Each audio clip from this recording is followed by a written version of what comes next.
Gagawa tayo ng solid na pulutan naming mga Ilocano, ang kilawin na buslugan. Alright. Punta nga ako sa SFC Public Market at nakita ko si ate, fresh na fresh yung tinda niya. 200 per kilo. Sobra ng 2 guhit pero discount na daw yun kasi pinapanood niya yung vlog natin. Alright.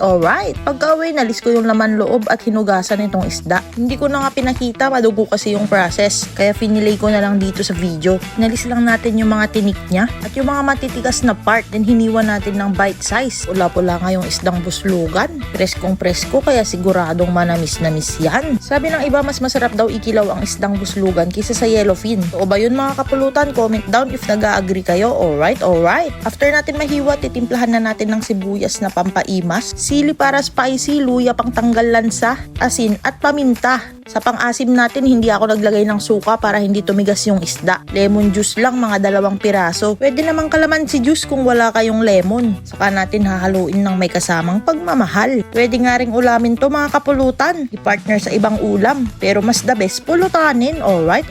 Kaya kung wala ka pang naiisip na pulutan, ito na yung sign. Bumili ka na ng pwedeng ikilaw. Ginarnishan lang natin ng green onions, sili at kalamansi.